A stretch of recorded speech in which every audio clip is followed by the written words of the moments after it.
اللہ تعالیٰ کیا کہتے ہیں؟ وَوَصَّيْنَا الْإِنسَانَ، ہم نے انسان کو وصیت کی ہے بِوَالِدَيْهِ إِحْسَانًا، کہ اپنے والدین کے ساتھ حسن سلوک کرنا ہے۔ اچھا نوٹ کیجئے گا، وصیت کون کر رہا ہے؟ جو انسان کا خالق ہے، جس نے انسان کو بنایا ہے، جو انسان کا مالک ہے، جو انسان کو رزق دینے والا ہے۔ اچھا یہ وصیت جو اللہ نے انسان کو کی، ہم دیکھنا یہ چاہیں گے کیا اللہ نے کسی اور مخلوق کو بھی کی؟ مثلا اللہ نے شیروں کو یہ ہدایت کی ہو کہ آپ اپنے والدین کے ساتھ حسن سلوک کرنا، یا گیدڑوں کو یہ ہدایت کی ہو، یا عقاب کو کی ہو، یا کسی مچھلی کو کی ہو، یا کسی کیڑے کو کی ہو، یا اس کے علاوہ کسی اور مخلوق کو؟ کسی بھی مخلوق کو دیکھیں، وَوَصَّيْنَا الْإِنسَانَ، عقل رکھنے والی مخلوق انسان کو وصیت کی ہے۔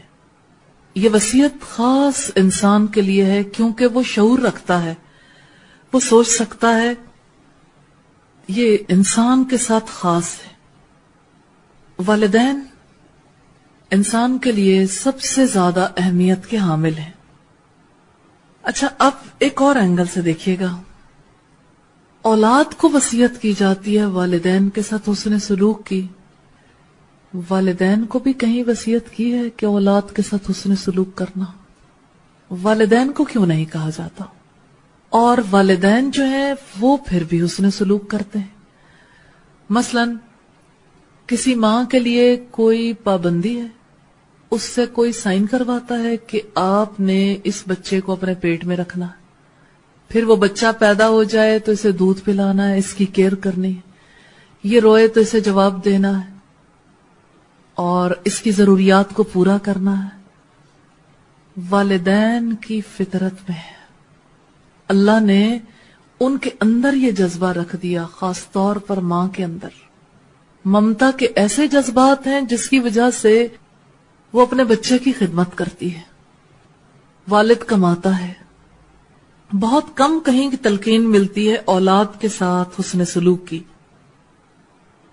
اس لیے کہ بچے کی پرورش کرنا یہ والدین کی فطرت میں اللہ نے رکھ دیا، اور والدین کو کوئی کہے نہ کہے اپنے بچوں کی پرورش کرنے کے لیے خود ہماتن مصروف عمل رہتے ہیں، خود سے خود۔ اس کام کے لیے انہیں کوئی ترغیب دینے کی ضرورت نہیں ہوتی، اس کام کے لیے ان کو موٹیویٹ کرنے کی ضرورت نہیں ہوتی، خود سے خود یہ ذمہ داری سنبھالتے ہیں۔ آپ دیکھیں مائیں بہت گلہ کرتی ہیں کئی دفعہ کہ ہماری بچیاں بڑی ریسپانسبل ہیں، انہیں ہمارا ذرا خیال نہیں، اور یہ کہ بڑی کیئر لیس ہیں۔ اچھا اسی بچی کی شادی ہو جاتی، پھر اس کا بچہ ہوتا ہے اور وہ ذرا کیئر لیس نہیں ہوتی بچے کے بارے میں۔ ایک طرف کیئر لیسنس ہے، جو پیرنٹس ہیں ان کے بارے میں اس طرح سے کیئرنگ نہیں ہے۔ اگر بچہ اپنے بچے کے بارے میں کتنا کیئرنگ ہو جاتی ہے ماں، اپنے بچے کے بارے میں وہ کھلنڈرا سا لڑکا کتنا کیئرنگ ہو جاتا ہے۔ کل تک اسے کمانے سے اتنی دلچسپی نہیں تھی، اب اس کا بچہ ہے، اس بچے کی وجہ سے اس کی سوچ بدل جاتی ہے، میچور ہو جاتا ہے، فرق آ جاتا ہے رویے میں۔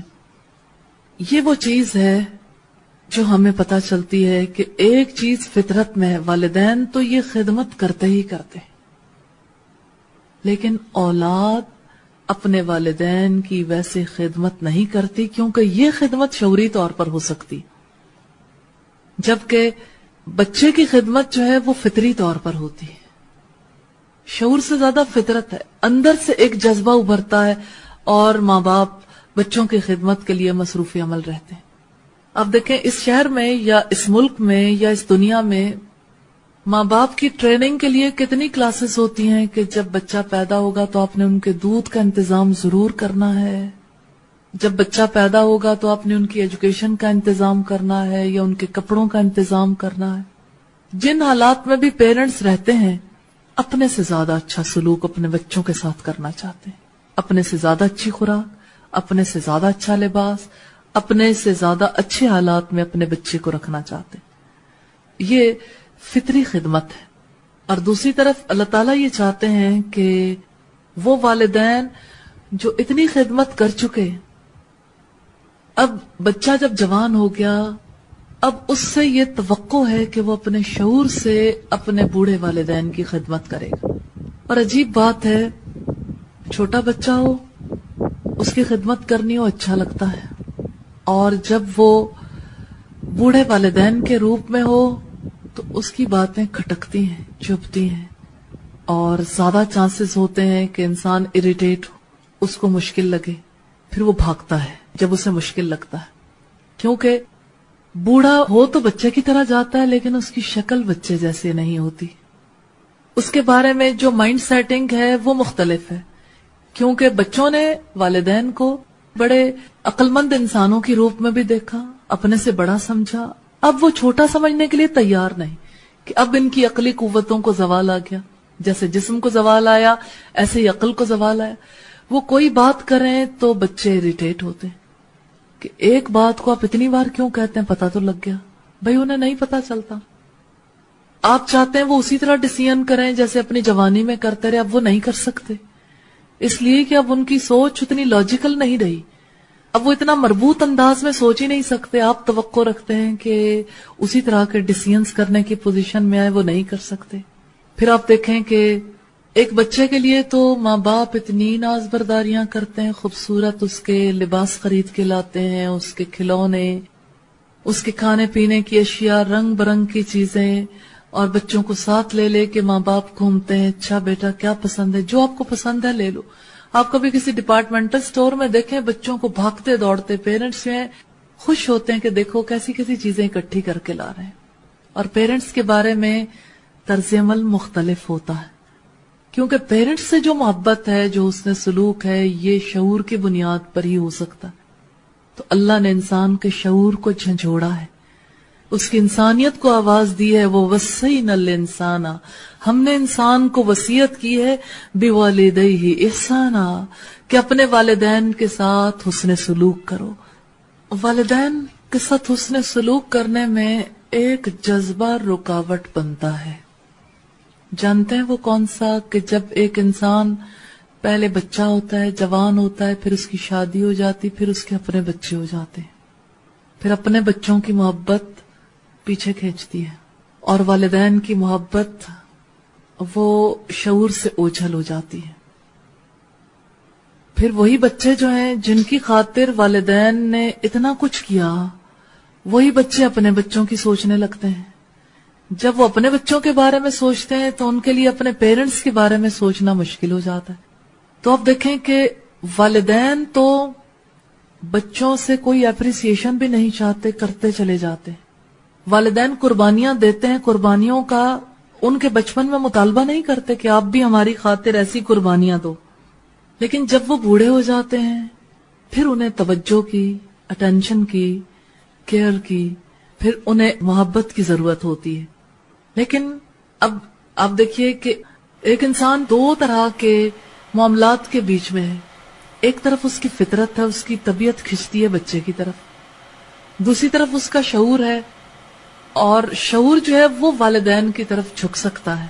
اللہ تعالیٰ نے اس شعور کو آواز دی ہے کہ ٹھیک ہے تمہاری فطری محبت ہے اپنی اولاد کے ساتھ، لیکن اس اولاد میں اپنا بچپن دیکھو. کبھی تمہاری بھی ایسی خدمت ہوئی تھی، کبھی تمہارے لیے بھی ایسی قربانیاں دی گئی تھی. تو جب اس چیز کو اپنے شعور میں لاؤ گے پھر والدین کی طرف تمہارا جھکاؤ ہو سکے گا، پھر والدین کے ساتھ حسن سلوک کرنے کی تم سوچو گے. اسلام نے اپنی فطری تعلیمات کے ساتھ بنیادی اکائی، بنیادی یونٹ خاندان کو قرار دیا ہے. اور پھر آپ دیکھیں کہ اس خاندان میں ناتواں بچے پرورش پاتے ہیں، وہ بڑے ہوتے ہیں، اور پھر خاندان سے بچے کو کیا ملتا ہے؟ وہ سب کچھ جو خاندان سے باہر نہیں ملتا. مثال کے طور پر محبت. انسان جو کچھ پاتا ہے وہ تقسیم کرتا ہے. محبت ہے، تعاون ہے، کوپریشن. آپ دیکھیں چھوٹے چھوٹے بچے کیسے کوپریٹ کرنے لگتے ہیں، ننھے ننھے ہاتھوں سے چھوٹی چھوٹی چیزیں پکڑ پکڑ کر بڑوں کو دیتے رہتے ہیں اور بڑا اچھا فیل کرتے ہیں. ابھی پرسوں میری طبیعت بہت زیادہ خراب تھی تو آلہ کو سب سے زیادہ فکر لگی ہوئی تھی کہ دودھ میں اپنی ماں کو دے دوں. مائکرو ویو اوون اوپر تھا, مجھے پتا نہیں چلا. میں لیٹی ہوئی تھی تو اس نے کرسی کھینچی, اوپر چڑھ کے اوون کھولا, اس میں سے کپ نکالا اور کپ لے کے میرے پاس آ گئی.